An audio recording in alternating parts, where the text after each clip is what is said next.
Kuasa Roh Kudus. Firman Tuhan berkata, kepadamu akan dicurahkan kuasa Roh Kudus supaya engkau menjadi saksi, bukan sakti, saksi. Hari-hari ini banyak orang pengen jadi sakti, bukan. Tuhan gak pernah suruh kita jadi sakti, tapi Tuhan suruh kita jadi saksi. Salah satu hidup kita itu bisa jadi saksi, kita perlu satu spirit, yaitu spirit of excellence. Lebih dari rata-rata, lebih dari yang diharapkan. Karena Tuhan mau anak-anak Tuhan itu punya spirit ini. Saya langsung baca di dalam Matius pasal 4 ayat 16. Matius pasal 5 ayat 46 dan 47. Apabila kamu mengasihi orang yang mengasihi kamu, apa upahmu? Bukankah pemungut cukai juga berbuat demikian? Firman Tuhan bilang kalau kamu cuma mengasihi orang yang mengasihi kamu, apa upahmu? Orang pasaran sana pun tahu prinsip ini. Kalau kau baik sama aku bisa lebih baik sama kamu. Kalau kamu setia kawan sama aku bisa lebih setia sama kamu. Firman Tuhan bilang kalau kita begitu saja mengasihi orang yang mengasihi kita, apa upah? Ayat 47. Dan apabila kamu hanya memberi salam kepada saudara-saudaramu saja, apakah lebihnya daripada perbuatan orang lain? Bukankah orang yang tidak mengenal Allah pun berbuat demikian? Firman Tuhan bilang kalau kamu coba beri salam, shalom, shalom kepada jemaat yang kamu kenal, kepada keluarga, kepada tetanggamu. Apa kabar? Apa lebihmu? Jadi dari ayat ini, Tuhan mau Roh Kudus itu dicurahkan di dalam hidupan kita semua, supaya kita itu hidupnya lebih. Tuhan gak mau anak-anak Tuhan itu hidup rata-rata, bahkan di bawah rata-rata. Tuhan mau kita itu punya spirit lebih. Di ayat firman Tuhan ini banyak sekali Tuhan Yesus bicara itu, kita itu bisa lebih. Firman Tuhan bilang, kamu akan jadi kepala, bukan ekor. Untuk jadi kepala itu harus punya spirit lebih. Bahkan satu kali Yesus pernah ngomong begini, kita semua jemaat Me Family Podomoro bahkan bisa melakukan perkara-perkara yang lebih hebat dari yang pernah aku lakukan, kata Yesus. Itu dicatat di Alkitab. Yesus saja percaya sama kita, bisa melakukan perkara-perkara. Yesus saja sudah keren, tapi Yesus sendiri yakin jemaat Me Family Podomoro ini bisa melakukan lebih dari yang pernah Yesus lakukan. Bilang kiri kanan, Yesus pun percaya sama kamu, bilang. Jangan gak pede lagi, bilang. Tuhan mau kita lebih. Saudara, kalau saudara punya kasus atau masalah, kira-kira pengen punya pengacara yang biasa-biasa, atau pengen punya pengacara yang di atas rata-rata? Wah, pasti kita semua pengen di atas rata-rata. Kalau perlu Hotman Paris. Sampai motonya di atas langit, masih ada Hotman Paris. Wah, itu mengerikan itu. Karena dia hidup di atas rata-rata. Kalau kita sakit, pengen dokter yang biasa-biasa, atau pengen dokter yang di atas rata-rata? Di atas rata-rata, spesialis. Kalau saudara jadi jemaat pengen gembala yang rata-rata atau pengen gembala yang di atas rata-rata? Pengen gembala seperti Pak Luk di atas rata-rata. Tapi kalau ditanya kami gembala-gembala, Pak Gembala pengen gak punya jemaat yang di atas rata-rata? Kami pun sebagai gembala dari hati yang terdalam pengen punya jemaat bukan rata-rata, bukan di bawah rata-rata, tapi kami rindu punya jemaat semua yang di atas rata-rata. Dan ini bukan hanya kepengen-kepengen saja, Tuhan mau juga kita semua hidup di atas rata-rata. Amin. Hari ini saya mau kasih satu fakta, penelitian bilang begini. Bisa diklik? Kunci kesuksesan hidup itu ditentukan 10% oleh knowledge. Kalau kita pintar, sekolahnya tinggi, gelar kita panjang, profesor, doktor, karburator bocor, Krispus Surbakti, STH, MTH, entah apalah di belakang, MSC, itu semua keren, bagus. Tapi ternyata penelitian menerangkan bahwa ilmu pengetahuan itu cuma 10% mempengaruhi kesuksesan seseorang. Makanya nggak heran ada orang-orang yang nggak pernah mencicipi pendidikan, nggak pernah sekolah, ada yang sukses. Karena ternyata cuma 10%. Tapi saya berharap ini tidak membuat anak-anak muda yang hadir di tempat ini nggak pengen sekolah lagi. Sekolahlah tinggi-tinggi ya. Sehari ilmu setinggi-tingginya. Saya pun sebagai hamba Tuhan sampai hari ini terus masih belajar. 15% lebih tinggi itu dipengaruhi oleh skill. Kalau kita punya talenta, karunia, keahlian, itu ternyata mempengaruhi kesuksesan kita itu 15%. Tapi ada yang lebih besar, habit, 25%. Kebiasaan. Kalau kita punya kebiasaan yang baik, sudahlah 25% sukses hidup kita. Tapi kalau kebiasaan kita buruk, sudahlah 25% gagallah kita. Kalau kebiasaan kita malas kerja, malas bangun, malas ngapa-ngapain, sudah 25% sudah nggak sukses.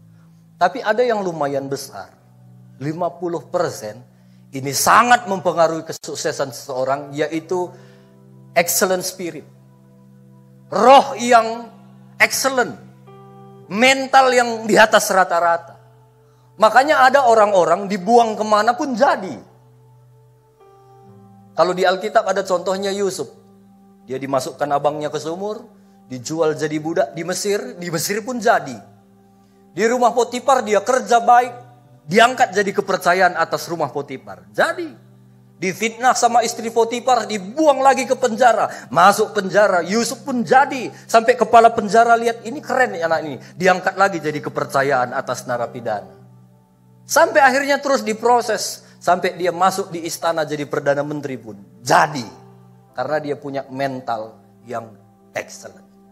Nah itu sebabnya hari ini kita mau belajar. Ini dari Tuhan. Spirit yang di atas rata-rata itu kita minta dari Tuhan.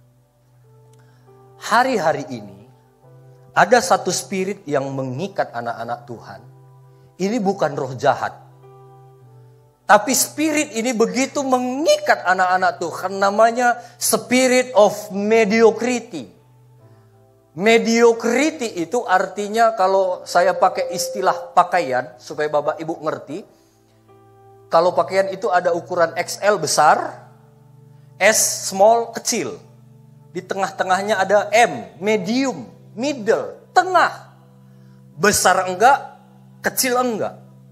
Ini banyak mengikat anak-anak Tuhan hari-hari ini. Spirit tengah-tengah, spirit rata-rata. Pintar enggak, bodoh enggak. Sungguh-sungguh enggak, ya malas-malas juga enggak. Tengah-tengah. Dan ini enggak dosa, tapi ini membuat kita enggak bisa hidup lebih yang seperti Tuhan harapkan.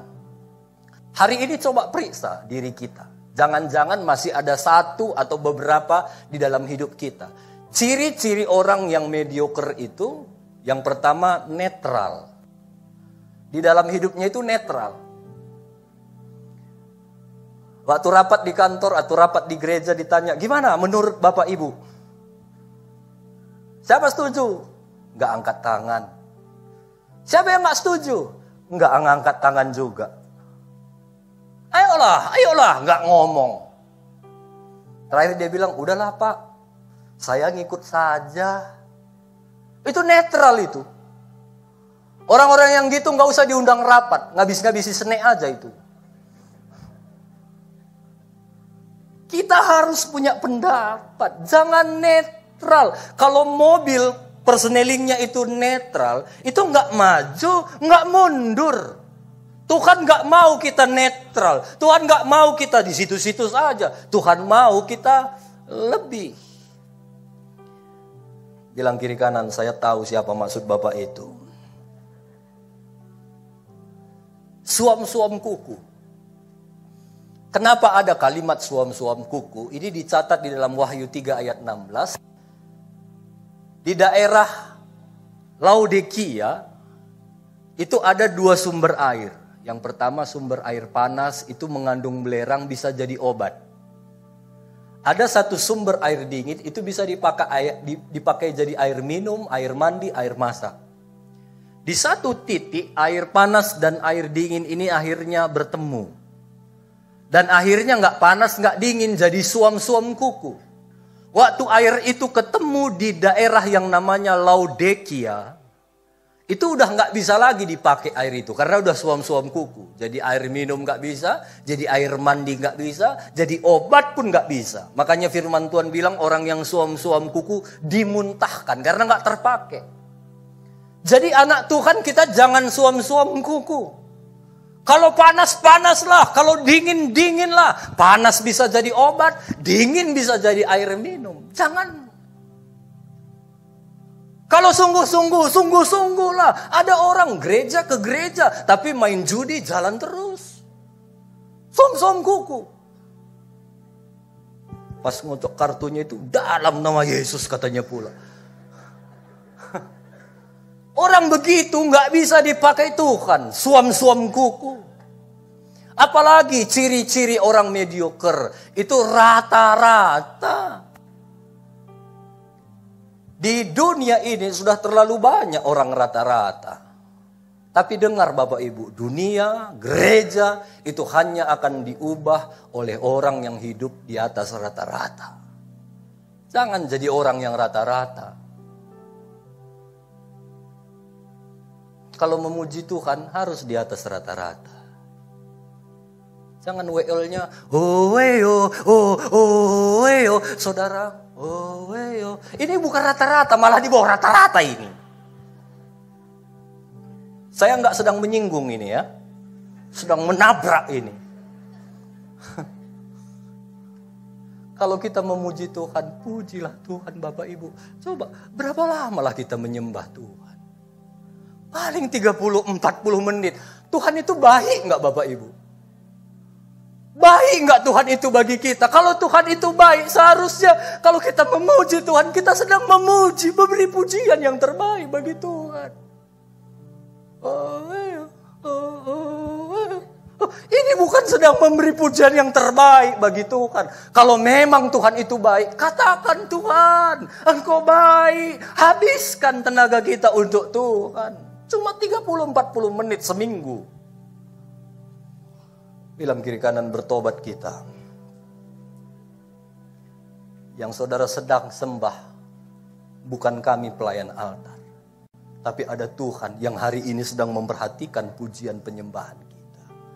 Beri yang terbaik kepada Tuhan, jangan rata-rata. Apalagi ahli cari alasan. Orang mediocre itu jago sekali cari alasan. Orang gagal selalu kelebihan satu alasan. Tapi orang sukses selalu kelebihan satu cara. Makanya nggak usah banyak alasan lagi.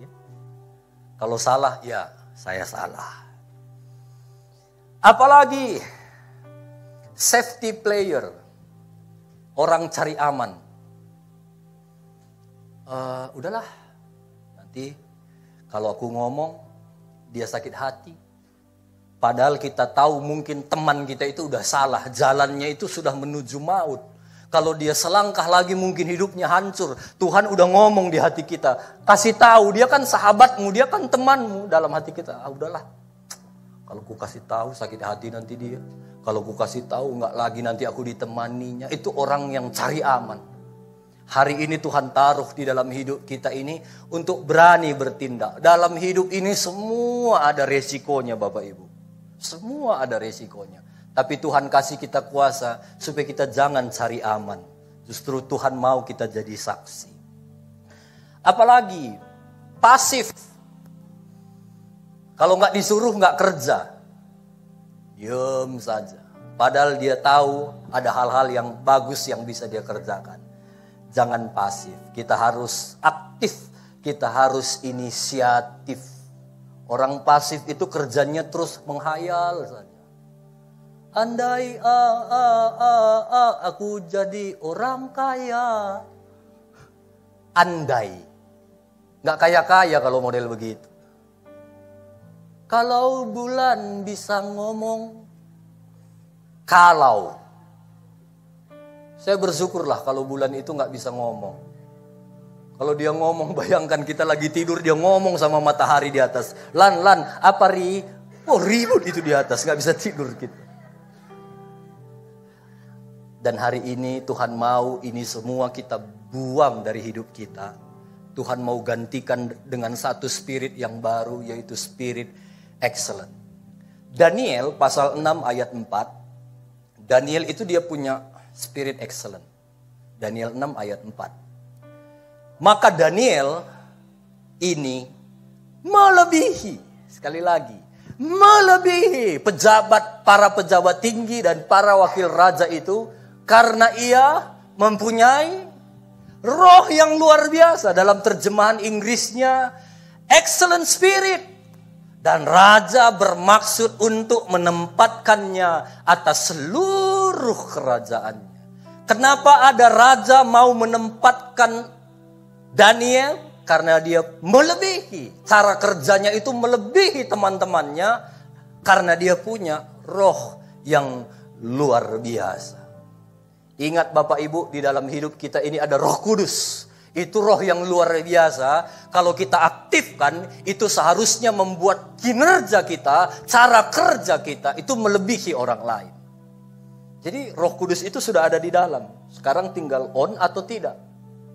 Kalau kita on kan, seharusnya cara kerja kita, cara kita melayani, cara kita ngomong itu harus melebihi orang-orang lain. Matius pasal 5 ayat 14 dan sampai 16. Kamu, kita semua adalah terang dunia. Kota yang terletak di atas gunung tidak mungkin tersembunyi. Lagi pula orang tidak menyalakan pelita lalu meletakkannya di bawah gantang, melainkan di atas kaki dian sehingga menerangi semua orang di dalam rumah itu. Demikianlah hendaknya terangmu bercahaya di depan orang, supaya mereka, orang lain, tetangga, teman, sahabat, bos, dan mereka melihat perbuatanmu yang baik.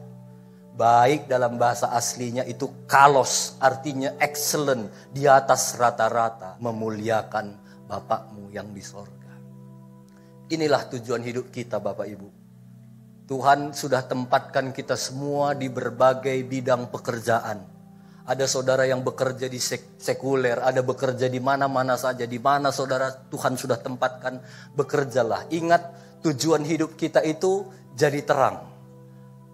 Apa visi kita? Visi kita ini, waktu orang lihat cara kerja kita yang lebih dari rata-rata, tuh orang lihat bagaimana hidup kita jadi terang, mereka itu bisa memuliakan Bapa di sorga. Kalau kita mau hidup kita lebih, harus jadi terang. Amin. Jadi teranglah di kegelapan.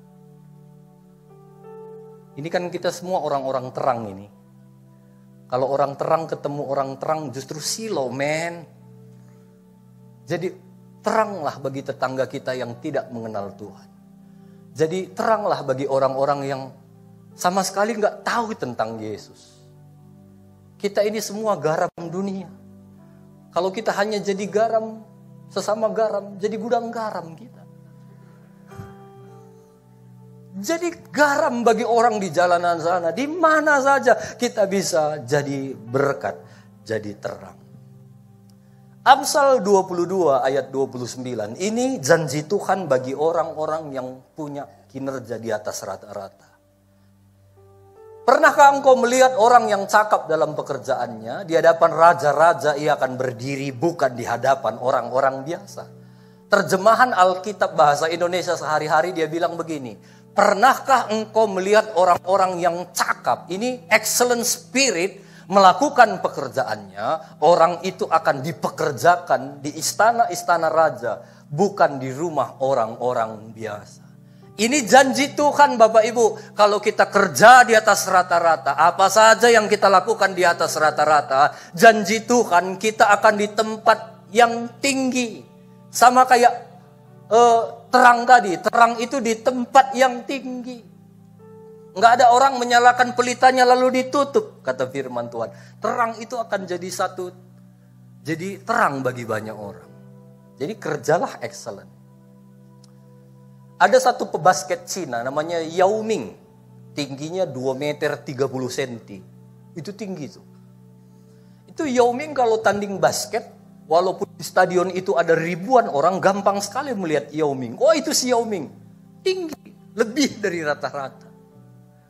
Orang yang hidupnya lebih dari rata-rata itu akan gampang kelihatan. Orang yang hidupnya lebih dari rata-rata itu akan gampang ditemukan. Bukan hanya oleh Tuhan, tapi termasuk oleh manusia. Ada banyak orang yang capek dia cari pekerjaan. Tapi orang yang di atas rata-rata, dia yang akan dicari-cari pekerjaan. Pernah saudara lihat ada orang yang dicari-cari pekerjaan? Ada orang-orang sampai dia yang menentukan gajinya. Itu sudah pasti karena dia punya spirit excellent. Tapi kalau nggak punya spirit excellent, jangan coba-coba tentukan gaji. Siapa kali kau, sudah kau. Emang diperlukan kau cari kerjaan yang lain, kata orang. Tapi waktu kita punya spirit excellent, orang akan sibuk cari-cari kita. Kalau Bapak Ibu yang bekerja mungkin sebagai karyawan, kalau mau gaji kita naik, nggak usah demo. Demo, naikkan gaji. Ikat pula sini, capek kita demo. Nggak ada gunanya itu. Tingkatkan saja kinerja kita. Kerja di atas rata-rata. Sampai bos kita lihat kita. Aduh, anak ini nggak cocok lagi gajinya sekian. Harus dinaikkan. Kalau kita kehilangan dia, sayang ini. Sampai mau nggak mau bos kita harus naikkan gaji kita. Tingkatkan kinerja kita di atas rata-rata. Amin. Pokoknya kalau kita di atas rata-rata, pasti kita akan dicari-cari. Satu kali saya makan di BPK Ajim Belang. Saya pertama kali makan di BPK itu. Saya makan enak sekali. Dagingnya juga besar-besar. Enak sekali. Waktu saya pulang saya cerita sama istri, "Ma, di sana ada BPK, enak sekali." Saya bawa istri saya makan gitu. "Iya, enak Pak," katanya. Kebetulan ada tamu dari gereja, kami bawa lagi ke sana. "Oh, enak Pak Pendeta," katanya. Semua orang saya bawa ke situ.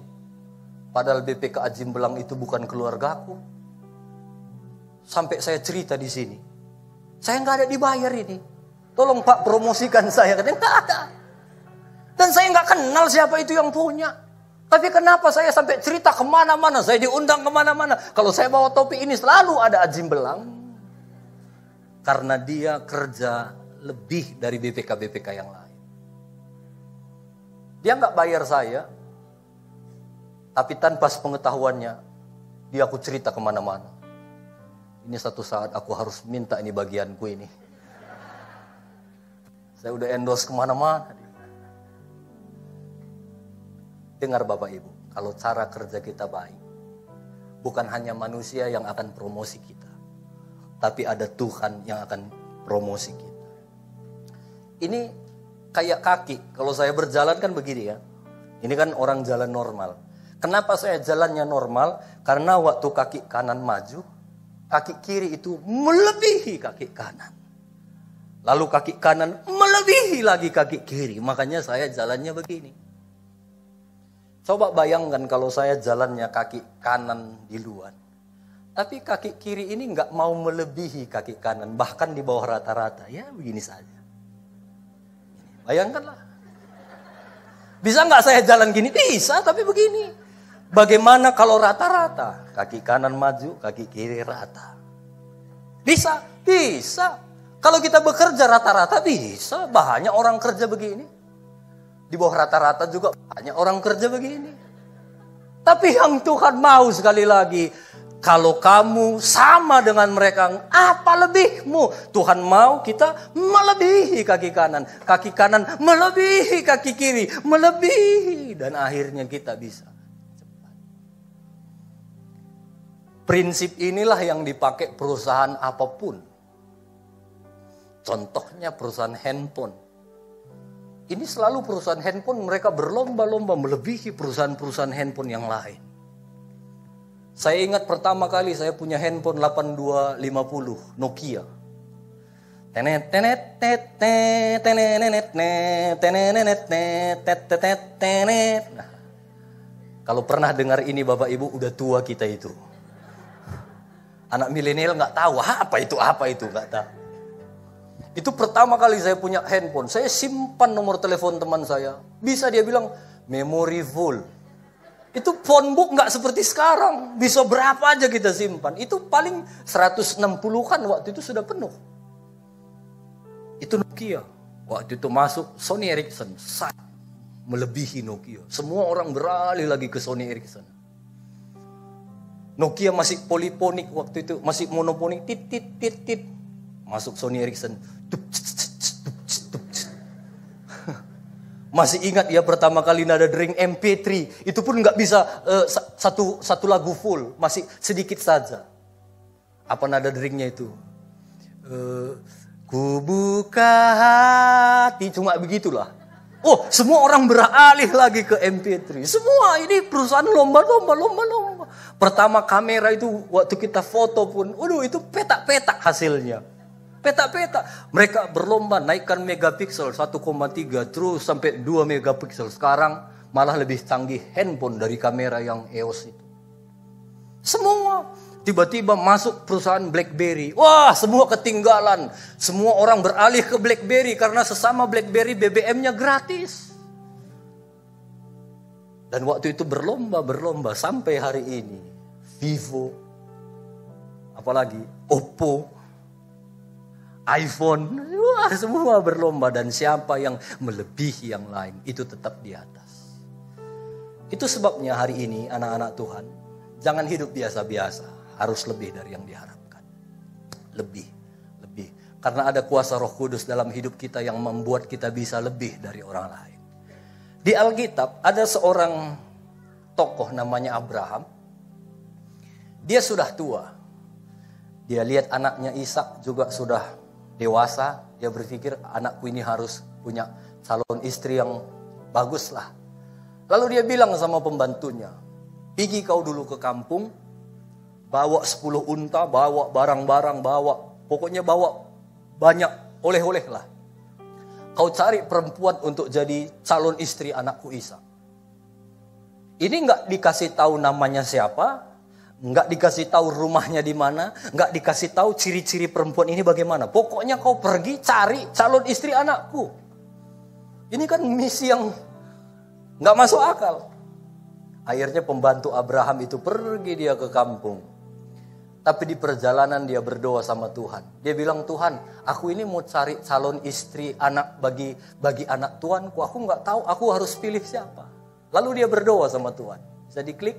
Di dalam Kejadian pasal 24 ayat 14. Ini doa pembantu Abraham.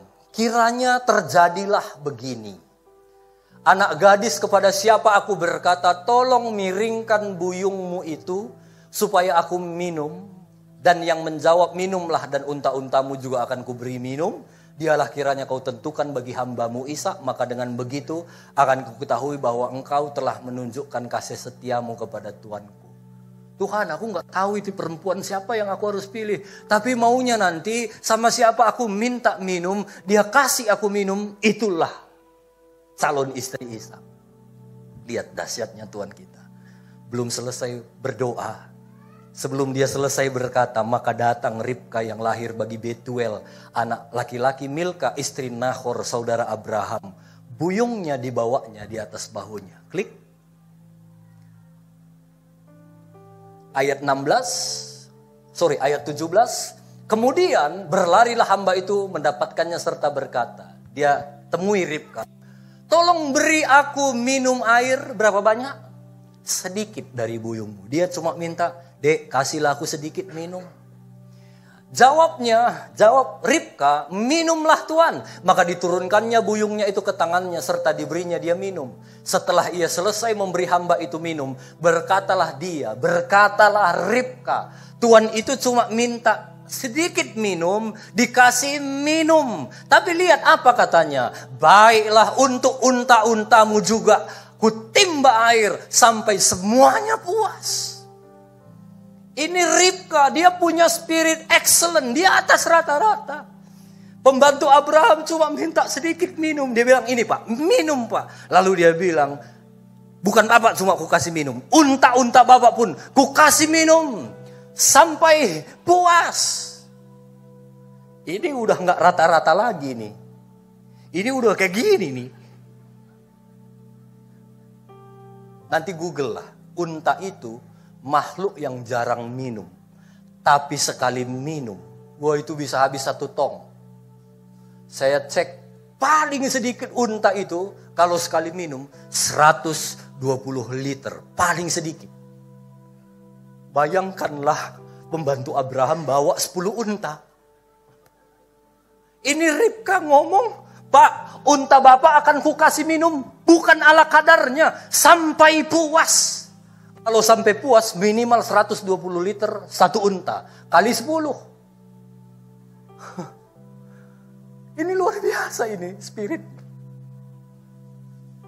Dia nggak kenal sama si bapak itu. Tapi saya percaya di hati Ribka itu sudah ada spirit excellent itu. Dan lihat, kemudian dituangnya airnya di dalam buyungnya ke dalam palungan. Lalu berlari ya sekali lagi ke sumur untuk menimba air. Dan ditimbanya lah untuk semua unta itu. Bayangkan dia ngambil air itu mungkin ke bawah. Dia angkat, berapalah perempuan bisa angkat, berapa liter. Sampai 1.200 liter. Dia tuang lagi kepada unta-unta itu. Unta-unta itu minum. Dia berlari. Firman Tuhan bilang dia berlari. Dia nggak nyesal. Tahu gini ngapain lah aku tadi ngomong 120 liter. Udah capek aku. Kenapa tadi aku nggak ngomong aku kasih untamu ala kadarnya. Bisa aku kasih 1 gelas aqua saja. Tapi lihat, dia berlari. Ribka ini enggak lagi gini-gini jalannya. Enggak lagi gini-gini, tapi udah begini. Dan itu yang Tuhan mau kita kerjakan sebagai anak-anak Tuhan. Klik.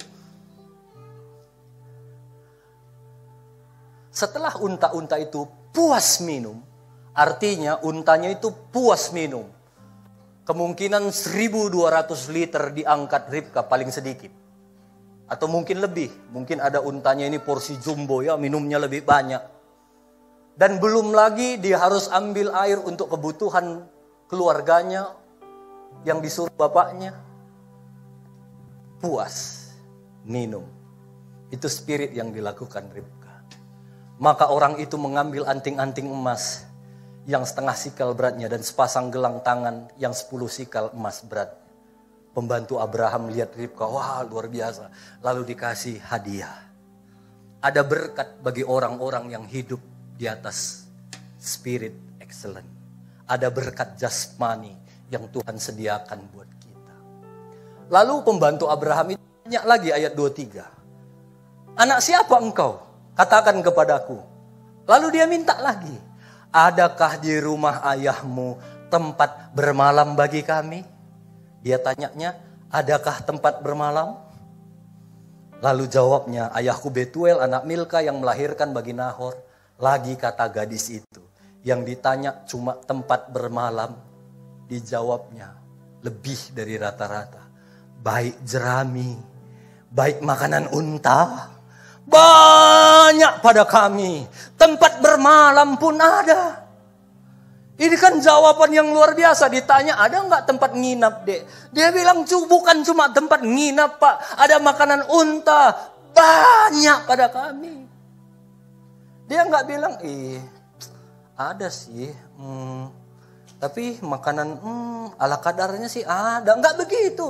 Banyak. Membuat pembantu Abraham itu rasanya pede datang ke rumah mereka. Ini Ribka anak perempuan yang belum kenal siapa pembantunya Abraham. Berani-berani kali dia bilang banyak makanan dan ada tempat nginap. Bapak Ibu, kalau kita punya anak perempuan yang sudah mulai beranjak remaja, ada bapak-bapak nanya sama dia, Dek, ada nggak tempat nginap di rumahmu? Gimana kira-kira jawab anak kita? Ya kalau anak kita Yudus, nggak ada. Aku kenal juga kau nggak katanya. Tapi kalau anak kita baik, pasti dia bilang gini, gini ya Pak, aku tanya dulu bapak mamaku ya. Kan etikanya begitu ya. Ribka, nggak ada dicatat. Kutanya dulu bapakku ya. Enggak ada tempat nginap. Ada, banyak. Makanan pun banyak. Mari Pak. Saya baca ini, kemungkinan mereka sudah sering melakukan ini sama orang-orang lain. Sampai Ribka itu udah terbiasa, sampai nggak perlu nanya bapaknya lagi. Kemungkinan waktu datang bapaknya ke rumah bapaknya bilang, mari. Karena saya percaya, buah itu jatuh nggak jauh dari pohonnya. Gimana anaknya, sudah pasti gitu bapaknya. Ini prinsip Bapak Ibu. Kalau Bapak Ibu mau anak-anak kita takut akan Tuhan, takutlah akan Tuhan. Itu pasti nurun, pasti. Lihat, waktu dia sampai ke rumah, belum sampai ke rumah, apa yang terjadi? Lalu berlututlah orang itu dan sujud menyembah Allah. Dia waktu lihat Ribka, aduh ini luar biasa ini. Aku minta sedikit minum, dikasih sampai untahku puas. Aku tanya tempat nginap.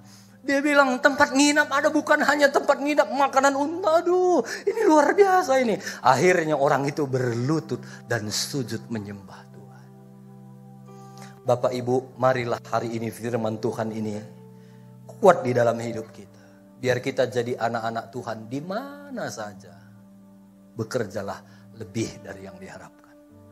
Mungkin tanpa kita sadari, waktu kita bekerja lebih dari yang diharapkan, banyak orang yang kita nggak kenal, mereka akan berlutut di kamar dan menyembah Tuhan. Makasih, aku lihat ada Tuhan di dalam hidup orang itu. Mungkin waktu kita berjalan, ada orang kita tolong. Mungkin mereka ucap terima kasih pun enggak, tapi waktu mereka lihat kita masuk mungkin ke gereja, mereka di kamar, mereka menyembah Tuhan. Betul itu orang Kristen. Biarlah hari ini di mana saja Tuhan kasih kuasa itu supaya kita jadi saksi. Salah satu cara kita menjadi saksi, kita harus bekerja lebih dari yang diharapkan. Jangan asal-asalan, jangan rata-rata.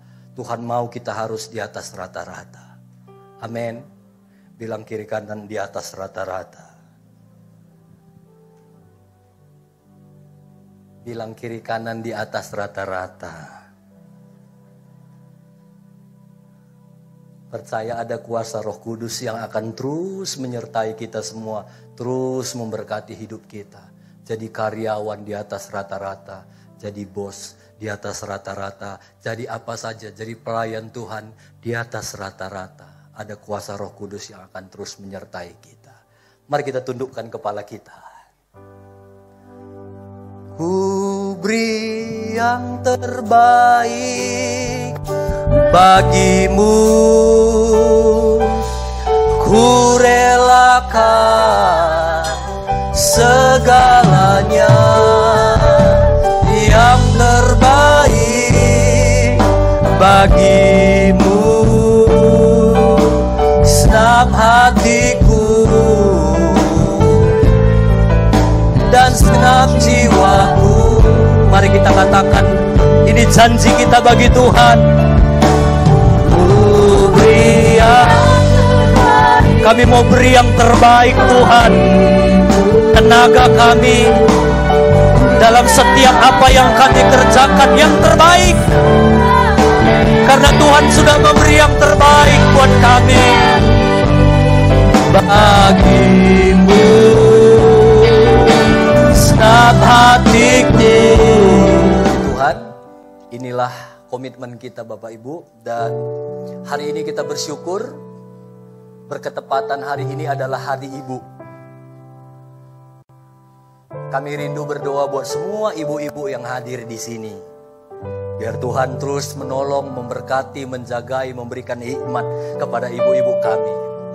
Bolehkah kami mengundang semua ibu-ibu, istri, kita bisa bangkit berdiri di tempat saja.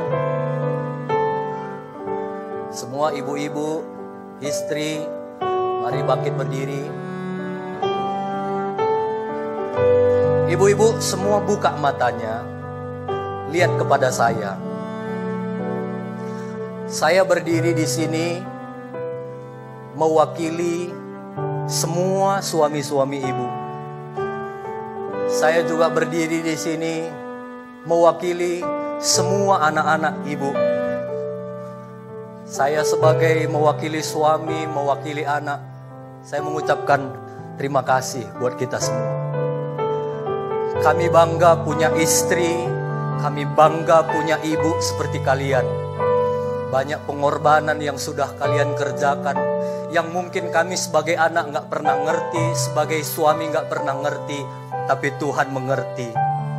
Doa kami, biarlah kalian sebagai ibu yang terus dipakai Tuhan dahsyat, menjadi penolong buat suami, dan keberadaan kami semua suami bisa diberkati Tuhan tidak pernah terlepas dari doa ibu-ibu. Terima kasih. Tuhan memberkati semua ibu-ibu kami. Kami mengasihi ibu-ibu. Mari kita semua yang duduk, kita arahkan tangan kita angkat tangan kita arahkan kepada semua ibu-ibu yang ada di dekat kita. Kita berdoa. Tuhan, terima kasih Tuhan. Kami bersyukur punya ibu. Kami bersyukur punya istri yang luar biasa, yang terbaik, yang Tuhan sudah tempatkan di dalam keluarga kami Tuhan. Berkati semua ibu-ibu kami yang hari ini berdiri di hadapan Tuhan. Pakai mereka Tuhan. Banyak pergumulan ibu-ibu kami yang mungkin ada hadir hari ini. Tapi biarlah tangan Tuhan yang terus menguatkan mereka. Tangan Tuhan yang terus menguatkan hati ibu-ibu kami ini. Mungkin ada di antara mereka suami mereka belum mengenal Tuhan. Atau mungkin ada di antara mereka suami mereka sudah duluan menghadap Tuhan. Mereka sebagai orang tua tunggal, Tuhan berkati di dalam nama Tuhan Yesus. Berikan kekuatan yang ekstra. Berikan hikmat yang dahsyat daripada Tuhan. Dan kami percaya ada kuasa Tuhan yang akan terus menolong ibu-ibu kami ini. Biar apa yang menjadi kerinduan mereka digenapi oleh Tuhan dengan cara Tuhan yang ajaib. Haleluya, haleluya. Mari ibu-ibu silahkan duduk.